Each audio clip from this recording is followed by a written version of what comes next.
Olá pessoal, tudo bem com vocês? Professor Damião falando, disciplina de Geografia.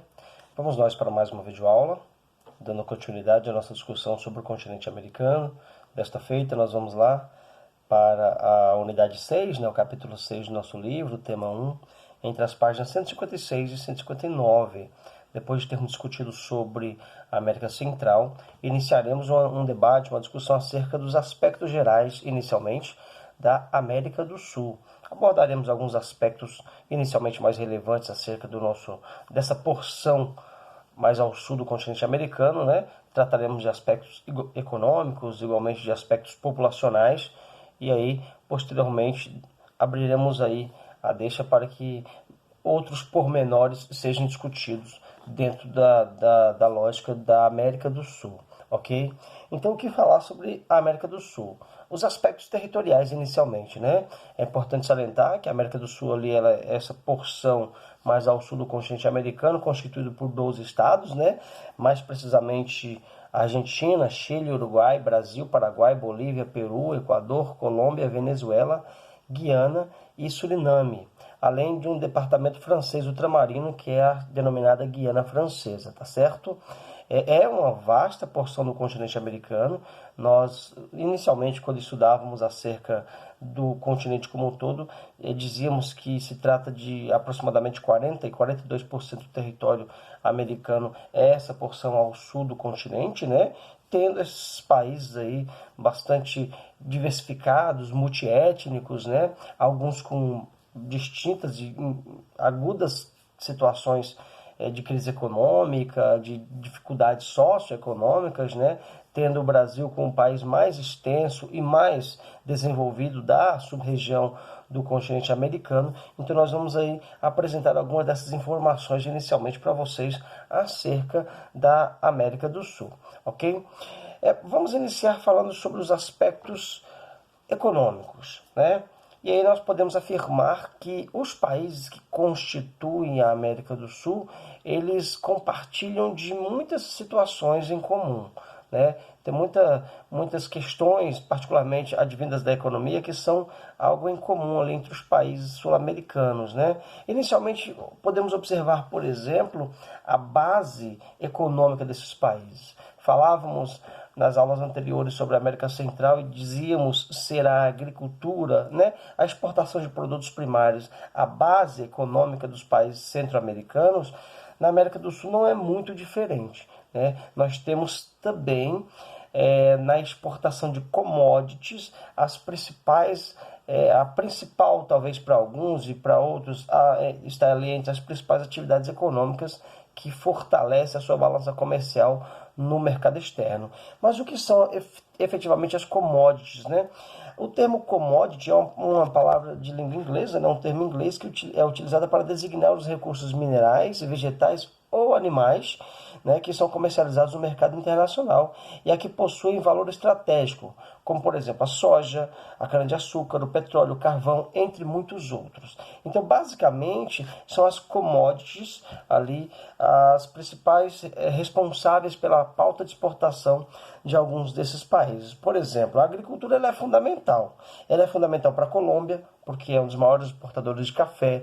A agricultura é fundamental para a Argentina, que exporta soja e milho, o Equador, que exporta banana, o Brasil, que exporta soja, café e milho, entre outras, mas soja, café e milho está ali no topo do que mais se produz e se exporta por aqui. O Uruguai, né, tem a soja e o arroz como uma importante pauta de exportação, entre outros elementos que poderíamos citar. Então percebam como a agricultura ela participa de forma bastante decisiva para a economia dos países sul-americanos. Da mesma forma, os recursos minerais, que também estão ali no rol dos commodities e que também participam de forma muito importante na economia dos países sul-americanos. Por exemplo, o petróleo para a Venezuela é fundamental, extremamente fundamental, né? Assim como também para a Bolívia o petróleo e o minério de zinco têm uma importância significativa para a sua economia. O petróleo também para o Equador. A Colômbia também tem o petróleo como uma importante pauta de exportação. O Peru, no caso, é o cobre. No Chile também o cobre. No Brasil, o cobre e o minério de ferro. Então percebam como a atividade mineradora também é fundamental para a economia desses países. O destaque no que diz respeito à indústria, ao processo de industrialização aqui na América do Sul, fica para o Brasil e para a Argentina. São os dois países industrializados, digamos que mais industrializados. Um ou outro país ali possa até ter uma atividade industrial, mas nada que seja assim de encher os olhos.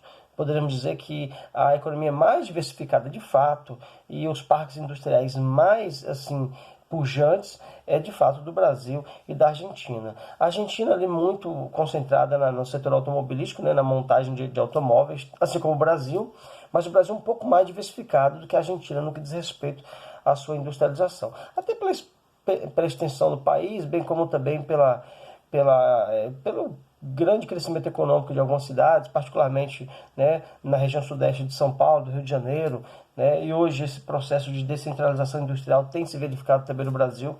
Então nós poderíamos dizer que o destaque no que diz respeito à indústria fica a cargo do Brasil, principalmente, mas também da Argentina. O que não resolve as questões de natureza socioeconômica desses países, o que não faz desses países os bambambãs do continente da América do Sul. Embora o Brasil tenha ali sim, seja a maior economia dessa porção do continente americano, da América do Sul, nós temos gravíssimos problemas de natureza socioeconômica, né? Então, o fato de sermos mais ou menos industrializados, no que diz respeito ao desenvolvimento social e econômico, não leva a muita coisa, até porque nós temos uma renda muito concentrada.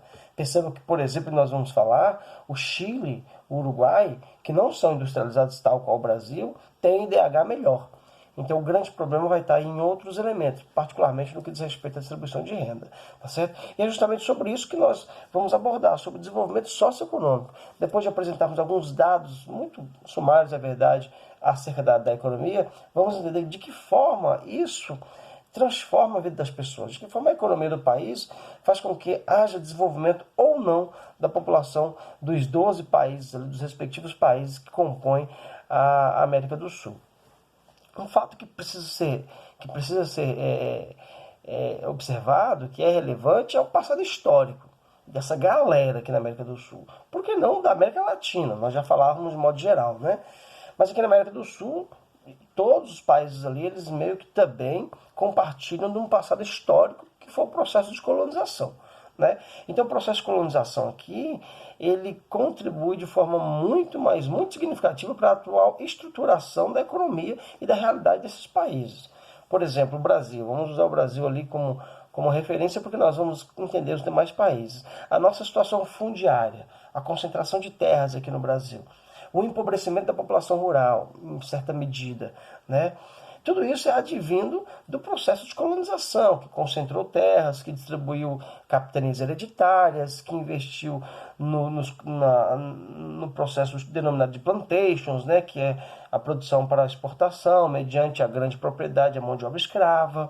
Né? Da mesma forma que também isso fez com que nós criássemos situações de empobrecimento nas cidades, o processo de fuga dessas pessoas que outrora viviam no campo para as cidades, aquele crescimento das cidades de forma muito assombrosa. Tudo isso tem uma relação muito profunda com esse passado histórico que, enfim, faz com que nós não tenhamos tanto desenvolvimento econômico e social entre os países aqui da América do Sul.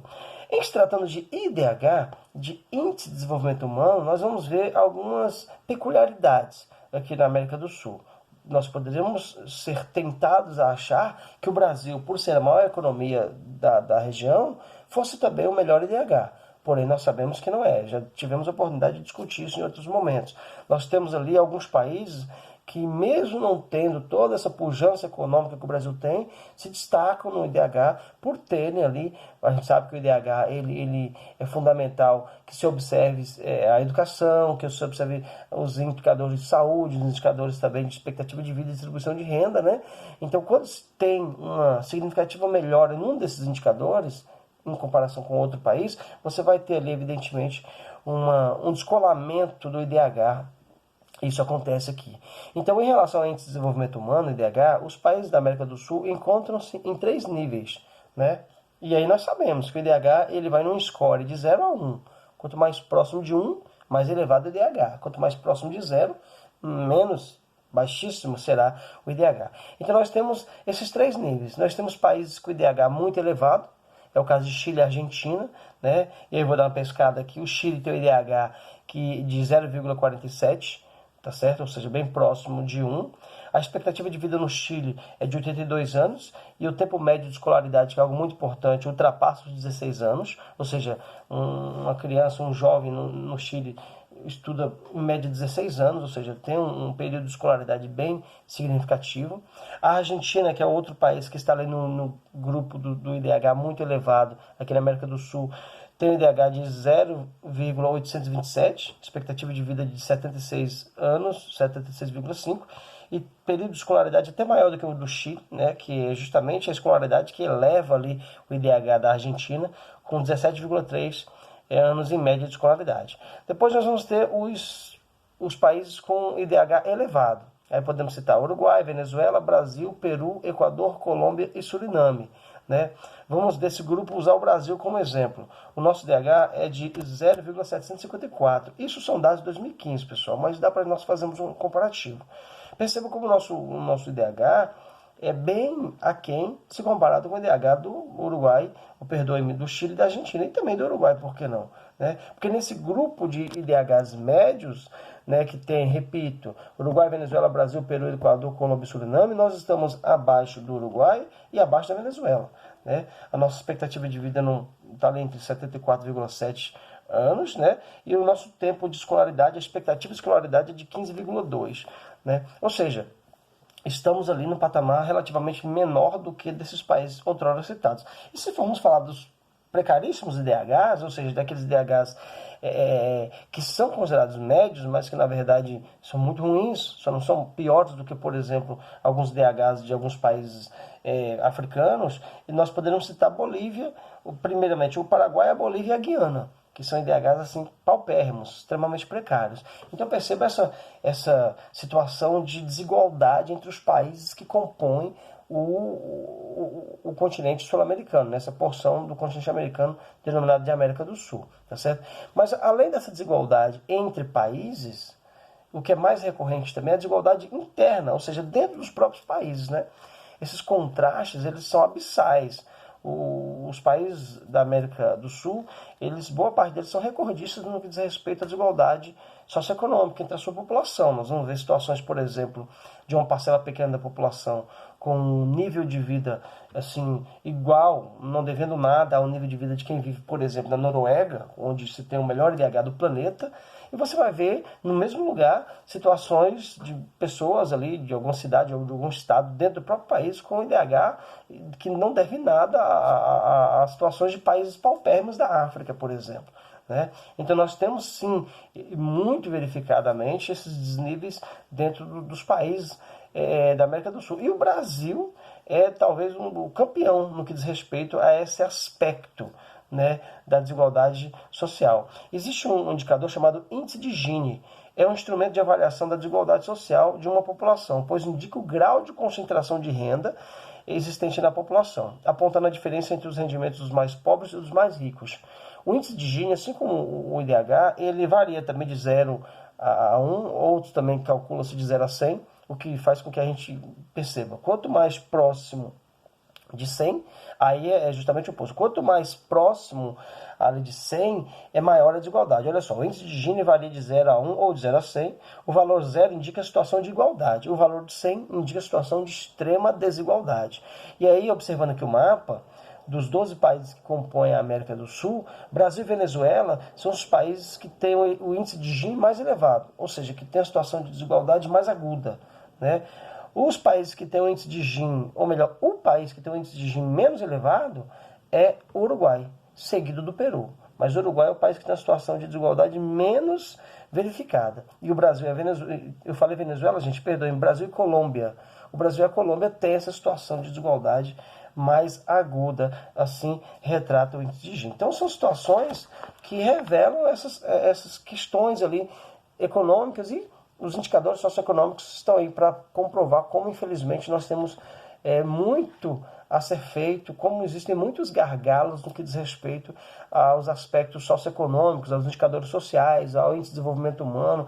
Repito, embora alguns países como o Brasil tenham um PIB até significativo, tenham uma soma de riquezas até bacana, mas quando você vai para a partilha dessa riqueza, quando você vai para a distribuição de tudo isso, a gente vai ter uma situação de muita desigualdade, de precariedade em alguns indicadores, que derruba o índice de desenvolvimento humano do Brasil particularmente.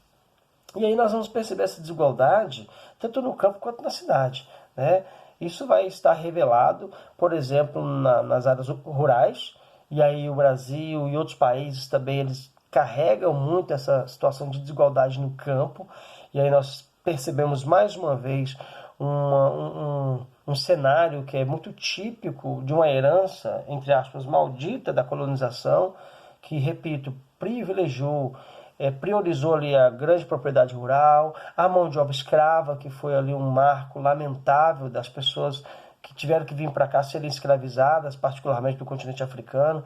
Então isso foi recorrente também aqui na América do Sul, uns países mais do que outros, é verdade. O Brasil talvez se destaca no que diz respeito à utilização da mão de obra escrava pelos portugueses. Então o processo de escravagismo, a concentração de terras, né, fez com que cada vez mais a população rural se empobrecesse e percebêssemos essa situação de muita concentração de terras e, consequentemente, de pobreza. Então, no espaço rural, a concentração de terras e a escravidão foram marcantes, ou melhor, foram marcas históricas e ainda não foram superadas. Por isso, o acesso à terra é hoje um outro desafio grande para a população da América do Sul. Outra adversidade é a falta de condições econômicas para que os pequenos produtores atinjam os níveis de mecanização, de modernização que os grandes produtores já o têm. Então nós vamos perceber sim essas desigualdades no campo, porque assim, a predileção, sobretudo para esses países cujas commodities é a principal pauta de exportação, então a predileção se dará para as grandes propriedades, né, para a chamada agroindústria. E isso, enfim, vai fazer com que haja uma pauperização nas condições de vida do pequeno produtor rural, da agricultura familiar, daquele cidadão que tem ali uma pequena porção de terra, de repente no máximo manchado, um arado, e a sua família para trabalhar. É evidente que isso aí no cenário da economia, da produção e da comercialização dos seus produtos, vai fazer com que ele saia infinitamente atrás, e ele se torne cada vez mais pobre, e isso faça com que ele, enfim, seja mais um a engrossar o caldo do êxodo rural, que aí vai elevar as desigualdades, portanto, das cidades, né? E aí, falando novamente agora da situação das cidades, né, já percebemos a desigualdade no campo, a desigualdade das cidades não tem muita diferença. E tem uma relação muito profunda com a situação do campo. O Brasil, a Colômbia, a Venezuela, enfim, esses países todos, se não por assim dizer, da América do Sul, passaram por um acelerado processo de urbanização, muito abrupto, muito rápido, o denominado inchaço urbano. Vamos aqui elencar algumas das principais cidades da América do Sul: São Paulo, Rio de Janeiro, né, Quito, Lima, Buenos Aires, Bogotá. São todas cidades que cresceram, se urbanizaram, umas de forma até pior, tipo Bogotá, um caso muito próximo aqui da nossa realidade de São Paulo, por exemplo, né? Caracas, na Venezuela, Lima, no Peru, que foram cidades que assim, se tornaram inchadas muito rapidamente por conta desse êxodo rural. Então, essa expulsão de quem vivia no campo para a cidade se deve muito ao fato desse empobrecimento da situação das pessoas que vivem no campo. Então, não tendo alternativa, elas migraram de forma muito abrupta para a cidade. E aí fizeram com que a população se urbanizasse assim, de forma muito aleatória, rápida e sem estrutura. O Brasil, que eu diga, na década de 70, a população urbana rapidamente superou a população rural. E aí, para onde foi tanta gente que passou a viver nas cidades? Elas não foram viver nos bairros planejados, nas casas adequadas, com estrutura urbana toda certinha. Muitas das quais foram para a área de risco, muitas das quais foram para as áreas de encostas, para os córregos, né, foram para as palafitas, muitas foram ali para as áreas que, enfim, contribuíram ainda mais para o processo de favelização, de periferização, onde o poder público raramente chega com os serviços. Isso faz com que se aguce ainda mais a pobreza de muitas dessas pessoas que já viviam muito pobres no campo, né? E aí nós vamos ter essa situação de favelização, de periferização, o que é muito recorrente nas cidades da América do Sul. Aqui tem um mapa bem curioso sobre a situação das famílias sem moradia, ou com moradia inadequada aqui na América do Sul. São dados de 2012, mas que mais uma vez revelam muito o que nós queremos dizer.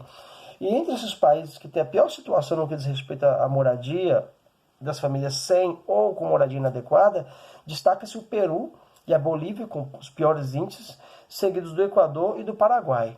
E os demais países todos estariam ali no patamar bem parecido. Não tem dados da Guiana nem do Suriname, mas perceba que a pior situação no que diz respeito à moradia está, isso nas cidades, está na Bolívia, no Peru, no Equador e no Paraguai. Mas os demais países que estariam ali num patamar relativamente menos dramático, a situação não é tão boa assim. Vamos olhar o Brasil, que está ali num dado tranquilo, entre aspas, com relação a esse mapa, mas que olha os bolsões da miséria que nós conhecemos aqui no Brasil, principalmente nas grandes cidades, né?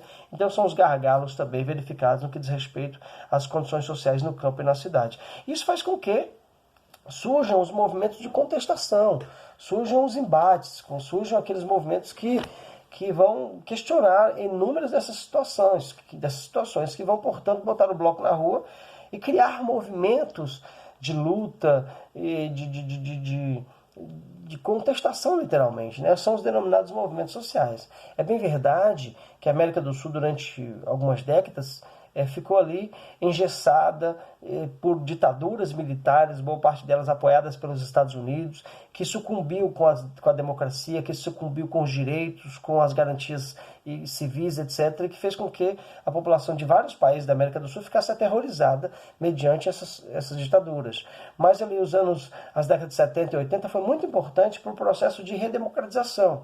Então essas ditaduras foram aos poucos caindo, oxalá, graças a Deus. Aqui no Brasil, particularmente, o ano de 1985 marca o fim da ditadura militar e o início do processo de redemocratização depois de mais de 20 anos, né, de mais de 2 décadas nesse processo latente de perseguição a direitos, de processos antidemocráticos. E há quem ainda recorde com saudade disso, há quem peça isso novamente.